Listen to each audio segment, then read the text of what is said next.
They told us he was a myth, an echo lost to time. But when the skies cracked and memory bled through stone, we realized the myth had been waiting for us to remember. Before we dive into this incredible journey across forgotten worlds and forbidden truths, please take a moment to leave a like, share, and hit that subscribe button. Your support means everything and helps me bring you even more powerful stories like this one. Trust me, you'll want to see how this ends. Year 2519. The last human stronghold wasn't on Earth. That had fallen decades ago. It was buried under ash, bone, and regret, somewhere beneath the cold crust of Novan 4. Deep under blackened skies and abandoned satellites, hidden within the planet's veins, the underground base Alpha 19 remained. For now, outside, the air was no longer breathable.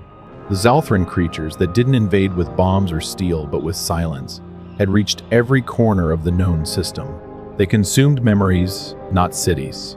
They didn't burn buildings. They unraveled names, faces, and histories, one thought at a time. People didn't die.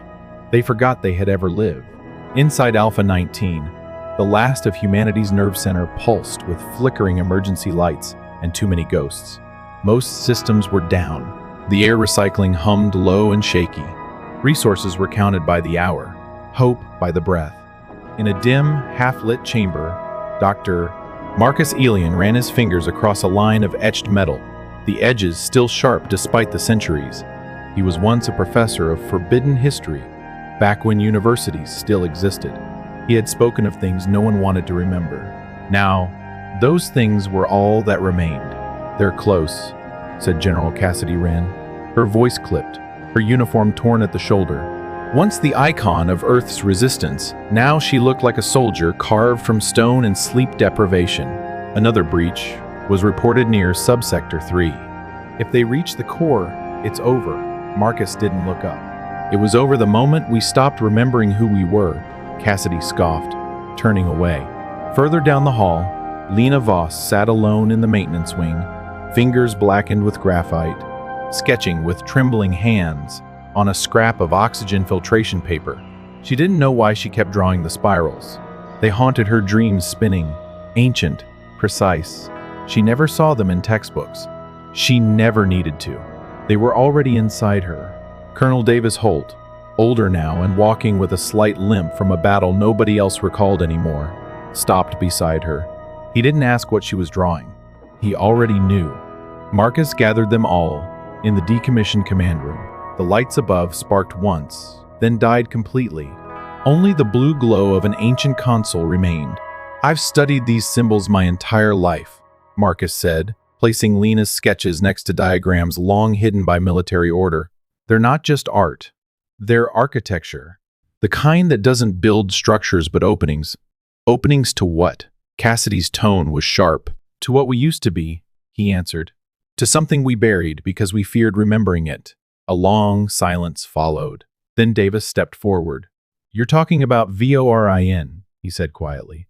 "The project that was banned before it was born. You think that's our answer?" Marcus looked at him, tired but resolute. "It's not an answer. It's the last question we never dared to ask. Against every protocol, Cassidy authorized access to Sub-Level 0. They walked together, Marcus, Cassidy, Davis, and Lena, into a part of the base sealed off for generations. The deeper they went, the more the air pressed against their skin, like the planet itself was reluctant to let them pass. They reached the chamber. It didn't look like anything built by hands. The walls pulsed faintly, metal woven with veins of crystal that hummed in harmony with the blood in their ears. In the center, an altar not of worship, but of function waited, untouched. Lena stepped forward, as if guided by instinct more than choice. She laid her palm on the pedestal. The surface accepted her touch. Spiral patterns flared to life under her skin, glowing with soft blue light. The room warmed. "What are you doing?" Cassidy asked. "I don't know," Lena whispered. "But I've done it before." In a dream, Marcus activated the final sequence. Symbols on the floor began to spin. Air shifted. Time flickered. The chamber groaned. There was no sound, and yet it screamed like a dying star whispering into their bones. The light fractured, then bled. Space didn't open. It folded. And from the fold, something stepped through. It had the form of a man, tall, barefoot. No armor, no weapon, but its presence bent reality. Its skin shimmered like it remembered being forged in light, every inch carved with flowing glyphs, each one glowing with stories too old for language. It didn't look at them. It looked through them. Lena gasped and dropped to her knees. Davis stood frozen, lips parted. Cassidy raised her weapon instinctively, but her hands wouldn't move. Marcus whispered, "We brought it back." The figure turned slowly. Its eyes, if they could be called eyes, were obsidian pits where galaxies turned inward. It spoke, not through air, but through their minds. "You didn't summon a weapon," it said, each word settling into their minds like roots into soil. "You unsealed a memory. And memories, don't forget." And just like that, everything changed. For a moment, no one moved. The chamber still pulsed with fading echoes of the summoning, the floor humming under their boots as if time itself was unsteady. The thing they had brought forth, the one Marcus had devoted his life to studying, but had never truly believed existed, stood in absolute silence. It had not spoken again. It hadn't needed to. It simply existed. It had the shape of a man, but it was not human. Its skin shimmered like a reflection pulled from a pool of mercury, smooth and cold, but alive with motion. Across its body, symbols moved, not inked, not etched, but shifting like tides of memory pressed beneath its surface. It had no eyes. Where its gaze should have been were twin voids, blacker than black, turning slowly with stars too distant to name. Lena stared, mouth parted, her pulse thundering in her ears. She had seen it before, not in real life, but in flashes, in dreams that felt older than her birth. Something in her chest ached with quiet recognition. She didn't speak. She couldn't. The reclaimed one finally moved. No dramatic gesture, no thunderous footfall. Just one step, soft and sure, toward the main observation platform. The corridor lights flickered as it passed, not from malfunction, but from something more primal, like light itself hesitated in its presence. Cassidy followed, hesitant, weapon lowered but not discarded. Davis was close behind, his fingers hovering near the holster at his hip, not because he believed it would help, but because that was what soldiers did when they had nothing left. Marcus trailed, hands shaking at his sides.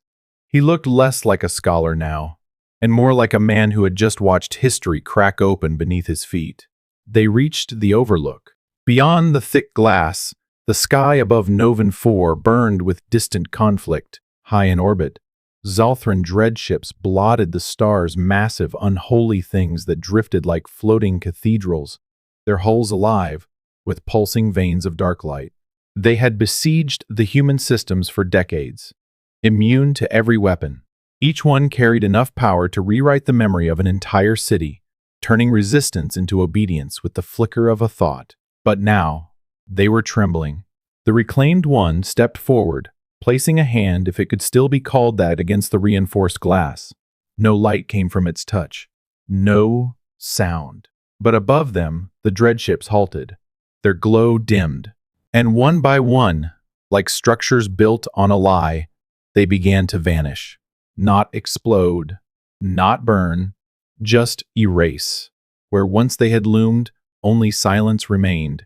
Like the universe had decided they no longer belonged in the script of existence. Cassidy gasped. "What's happening?" Marcus whispered. "It's not destroying them. It's unmaking them." Ship after ship disappeared. Fleets that had survived nuclear bombardment and phase disruptions folded in on themselves, fading like ghosts lost in the fog of forgotten memory. Back in the chamber, warning lights flared on the central console. Telemetry was failing. All readings returned null. Even the satellites that had been tracking the Xal'thren began to glitch, broadcasting static and incomprehensible code. But then something more chilling occurred. Across the skin of Colonel Davis's left forearm, a glowing spiral began to appear, faint at first, then pulsing with eerie light. He stared at it in horror, backing away from the others. "What is that?" Cassidy demanded. Marcus turned pale. "It's the Spiral Sigil." He had read about it in restricted archives, only in whispers. The Spiral Sigil was said to be the mark left behind by truth suppressed, by betrayals too deep to speak aloud. It was not placed. It surfaced etched by memory itself. Davis clenched his teeth, sweat forming on his brow. I never wanted to what I did back then. It wasn't cowardice. I was trying to save, but the sigil didn't care about motives. It was a mirror, not a judge. And Davis was not alone. More sigils began to glow across those in the control room. Technicians, officers, men and women who had buried things beneath titles, orders, and silence. Lena looked down at her own hands. Nothing. But in her mind, a memory stirred not her own, but deeper. A corridor of gold, a chamber of voices, and her standing in its center, younger, older, eternal. She had once been something else. Her knees gave way, and she sank to the floor, clutching her head. The reclaimed one turned back, watching her carefully. No words were spoken, but she felt something brush against her thoughts, a quiet recognition. Not of dominance, but of kinship. Cassidy stared at them both, then stepped closer to Marcus. "We didn't bring back a weapon," she muttered. "We brought back history," Marcus nodded slowly. "Worse. We brought back memory." Outside, the sky had gone quiet. No more dread ships. No more lights. Just stars in the terrible absence of what had once ruled them. The reclaimed one turned away from the window and walked through the chamber. As it passed, walls curved slightly inward, metal groaning with reverence or fear. It stopped once more at the summoning circle, now dim and cracked. Then it spoke not aloud, but within them, not to command, not to threaten, but to remind. "I did not come to fight for you," it said. The voice, like a whisper, pressed into the marrow of their bones. "I came to remind you of what you chose to forget." And with that, it walked into the corridor. The lights behind it dimmed, but in every direction the Spiral Sigil glowed brighter. The war had not ended, but the forgetting had. The city of Helios Prime hadn't changed in years on the surface. Towers of silver still rose into the ash-filled sky, glinting with a kind of blind arrogance, untouched by the war that consumed everything else. Inside, however, it was a different story. Beneath the marble halls and shimmering glass walkways, the power structure that had ruled humanity for generations trembled like a decaying pillar hiding behind a coat of fresh paint. They called themselves the Continuum, a council of old names, hidden dynasties, technocrats, and strategic minds that had quietly governed what was left of the United Colonies long before the war with the Xal'thren began. Their existence was rumor, their reach endless. For years they had operated from the shadows, weaving diplomacy and denial into policy. And now, with the return of the reclaimed one, their greatest fear had come to life. It wasn't just that the being was powerful beyond measure, it was that it made people remember, not the romanticized memories of old Earth, but the raw, broken truth. The alliance is built on betrayal, the peace bought by sacrifice, the history scrubbed clean so that leaders could sleep at night. Director Sarah Niles stood before the central screen inside Continuum Command, watching footage from Alpha 19 Loop again and again. Her face was pale but calm, like a surgeon preparing to cut into something she once loved. She had been a believer in forgetfulness, in selective history. She didn't think of it as cruelty, it was containment. What good, she often asked her peers, came from unearthing every sin humanity had buried to survive? Behind her, Colonel Davis Holt stepped forward, his expression drawn and tired. He had known about the Continuum for years. He had once been their pawn, delivering carefully controlled data to colonies on the brink of collapse. He thought he was preserving order. Now he knew better. "They made a deal," he said quietly to Marcus Elion, who stood beside him in the hallway beyond the chamber.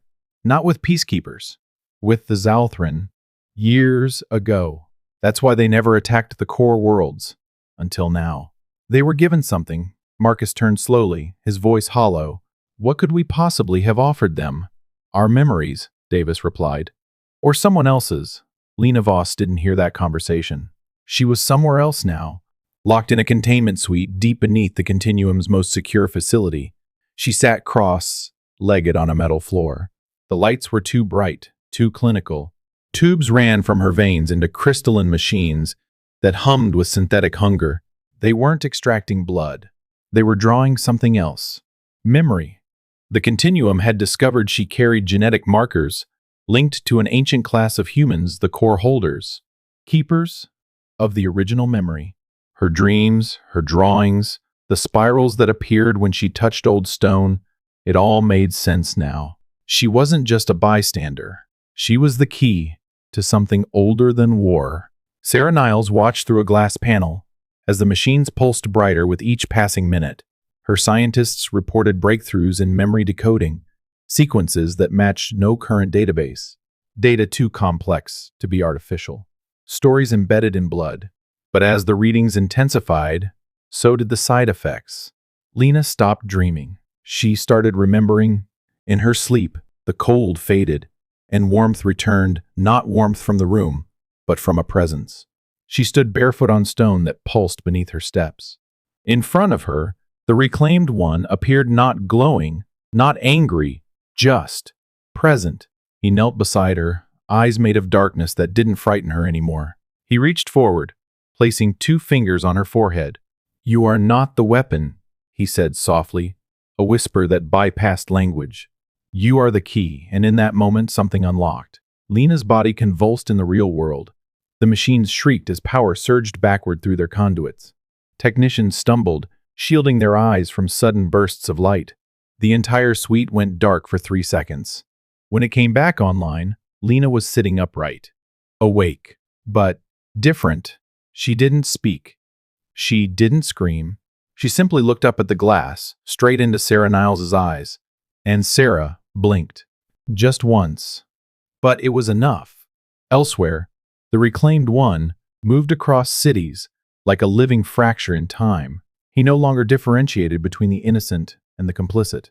Memory was flooding the world. Walls built of comfort collapsed beneath the weight of remembered suffering. Entire towns stopped functioning not from attack, but from realization. Families forgot each other, not because of the Xal'thren, but because of what they had agreed to forget. Marcus watched the Spiral Sigil appear on his own hand. He had never committed an atrocity, but he had stood by while others erased the truth. He had stayed silent when the history books were rewritten. In Helios Prime, riots began to bubble, not violent at first, but terrified. Citizens wanted answers. Some demanded the reclaimed one be stopped. Others wanted to kneel before him. But there were no leaders left to calm the storm. Only recordings. Only guilt. Davis stood in a forgotten hallway where portraits of the Continuum's founders had once hung. The walls were empty now, cleaned. As if history was trying to erase itself faster than it could be exposed. He ran his fingers along the blank wall, and for the first time he understood. For years they had feared monsters from the sky. But maybe the real fear, the one they buried under treaties, lies, and silence, was the truth. And now that truth was walking. Unstoppable. Not to kill, but to remind. It didn't begin with speeches. There were no banners raised, no calls to arms broadcast through fractured comms. No anthem marked the start of what followed. It began in silence.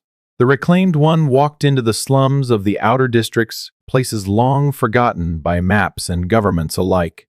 These zones had no names anymore, just coordinates. Ghost zones where power grids stuttered and time felt like it had been misplaced. In those fractured cities, the people had learned to survive by not remembering. Forgetting became its own kind of armor. But when he arrived, memory returned. He didn't command. He didn't offer salvation. He moved like a ghost of a civilization they once could have become. As he walked, the walls of abandoned schools flickered with images long buried, children in uniforms, parents planting trees on rooftops, water flowing in fountains that hadn't worked in decades. Faces emerged from bricks. Names appeared on crumbled signs. It wasn't magic. It was recognition. The people didn't understand how, but they remembered. One by one, those in the slums looked up and saw not a stranger, but something familiar, something ancient. In their blood stirred. Mothers touched their children's faces, as if seeing them for the first time. Elders wept, recalling lullabies they hadn't sung since the sky still held stars. The reclaimed one said nothing. He walked through 1,000 miles of dust and decay, barefoot, silent, glowing only faintly with the same soft light as the first sunrise ever seen. Behind him, people followed. At first a few, then hundreds, then tens of thousands. They didn't march. They simply moved, step after step, not toward war, toward memory. They didn't bring weapons, only their presence. In cities along the way, the Spiral Sigil began to burn into stone walls and metallic streets, not as a threat, as a reminder. Some feared it, tried to scrub it away, only for it to return stronger. Others painted around it, built shrines in front of it, lit candles beneath it. At the edge of the capital, Helios Prime, the Continuum, watched with growing unease. Their surveillance networks couldn't track him. Their facial scans failed to register the crowd. Their data systems showed entire districts going dark, not from violence, but from overload. The people were talking, sharing, remembering. And the system, built on strategic forgetfulness, began to collapse under the weight of shared truth. Director Sarah Niles stood in the core tower, watching silent feeds from a dozen screens. She had spent her life keeping history locked away, convinced it was a kindness. But now the locks were breaking, and she saw what rose in their place. Not chaos, but clarity. Still, she had a plan. Below the city, inside a cold, sealed chamber, Lena lay connected to a machine laced with crystal veins. Her blood carried what the Continuum could not recreate origin. They needed her to complete the trap. The resonance cage, a construct built from shattered memories, synthetic echoes, and biological truth. Its only purpose was to contain what could not be controlled. Above, in the heart of the capital, the crowd gathered. Tens of thousands stood in the square, where once the council had held parades. Now, there were no drums. Just breathing, just eyes. The reclaimed one stood at the center. Then, to the disbelief of all watching, he knelt. Slowly, deliberately, the air shifted. Around him, people began to kneel, not out of submission, not in worship, but in shared recognition of what they had forgotten and what they were becoming again. When he finally spoke, his voice didn't echo through speakers. It didn't fill the sky. It was felt in the marrow, in the breath, in the old songs remembered for the first time. I am not your God. You are not forgotten. You are the core. The Continuum acted. Energy surged through the resonance cage. Down in the chamber, Lena gasped, her body arching against the restraints. Lights flared as the trap activated, drawing from her blood, her memory, her link. The sigils across the city began to glow violently.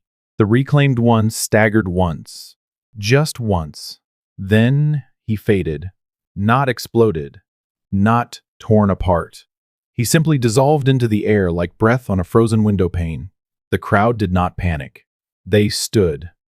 And in the center of the plaza, where he had knelt, a single point of light remained, no larger than a flicker, barely the size of a coin. It floated, weightless, then slowly drifted down into Lena's waiting hand. She didn't remember walking there, but she was there. She looked down at the tiny glowing ember resting against her palm. It pulsed softly, not with heat, but with something else, something not yet understood. A spark, a seed. The people watched, not with fear, but with the quiet anticipation of something just beginning.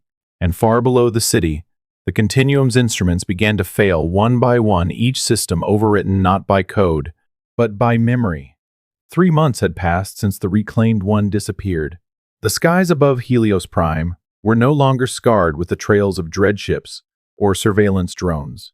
There were no battles, no alarms, no more riots in the square.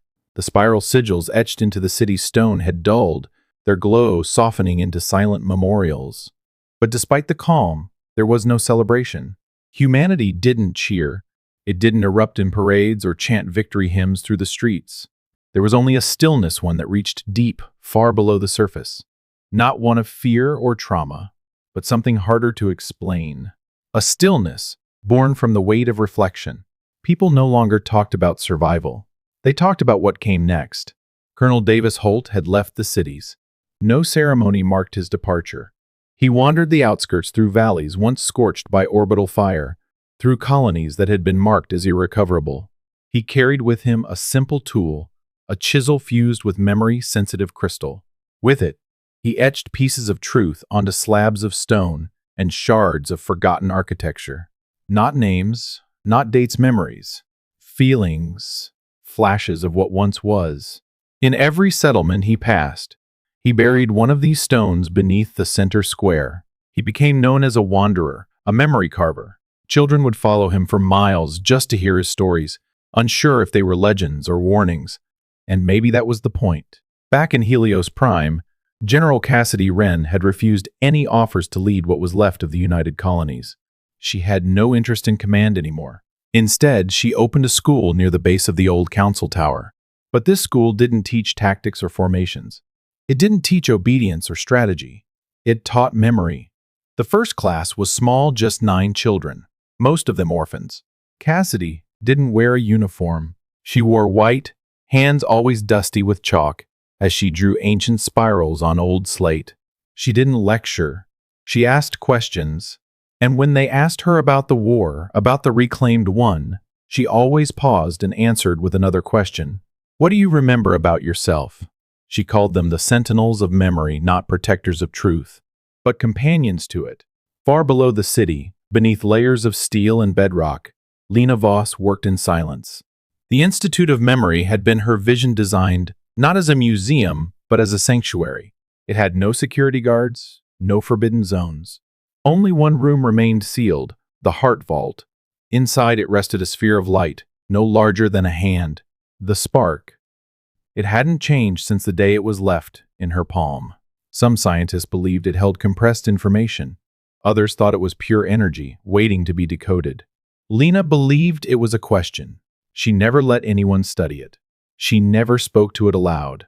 She simply visited, once each evening, sat beside it in silence, and placed her hand near its glow.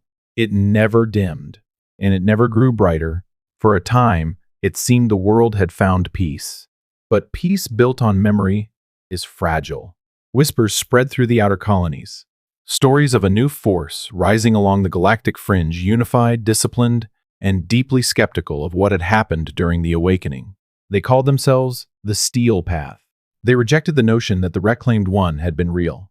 To them, it was a fabrication, a psychological weapon used to dismantle control and sow chaos. Their rhetoric gained traction. They offered structure in a world recovering from disorder. They promised order, strength, and a return to hierarchy. And slowly, world by world, some listened. Then came Varth, a small city-state rebuilt by survivors, artists, and thinkers. It became a haven for those embracing memory as culture. When the Steel Path arrived, they didn't negotiate. They deployed forces at the gates, drones overhead, armored vehicles lining the main road. In the command center, their leader prepared the final signal, an energy blast designed to disintegrate the city's central archive. The people of Varth didn't run. They didn't raise shields or activate defense systems. They gathered in the square barefoot, unarmed, eyes calm. Then, something shimmered near the edge of the city's reflecting pool. At first, it looked like a ripple barely visible, no more than a shimmer in the summer heat. But then it expanded. Water bent upward, suspended mid-air like a mirror flipped sideways. And from that impossible reflection, he stepped through. Not glowing, not shining, simply there. The reclaimed one returned as he had once come, silent, barefoot, with eyes that carried stars within their darkness. He walked past the lines of armored soldiers. Not one of them moved. Their weapons, primed to fire, began to dissolve mid-air, not explode, not melt, just unmake. Their materials remembered. They had once been metal, once been rock, once been stardust. And they returned. Blades became petals. Rifles fell into soft dust, swept away by the breeze. The leader of the Steel Path stood trembling, trying to speak. The reclaimed one turned, not with anger, not with judgment, but with quiet recognition. He looked toward the crowd, toward Lena, Cassidy, Davis, and the thousands who had gathered. They did not kneel this time. They simply watched. And in that perfect, fragile moment, he spoke not into the air, but into their memory. You asked if I would return, but I never left. You simply remembered. Then, without another word, he stepped backward into the mirror, and the pool went still once more. And though the city remained silent, every heart that watched beat just a little louder. They had stood alone, but not forgotten. In the end, he did not save us. He reminded us who we were. No wars, no speeches, just a mirror held up to a civilization that forgot its own reflection. The weapons crumbled, the lies vanished, and we stood not victorious, but real. If this story made you feel something, if it stirred even the smallest memory inside you, leave a comment. Share it with someone who needs to remember, and don't forget to subscribe. Because some stories aren't meant to be told, they're meant to be remembered. And this one? It's only the beginning.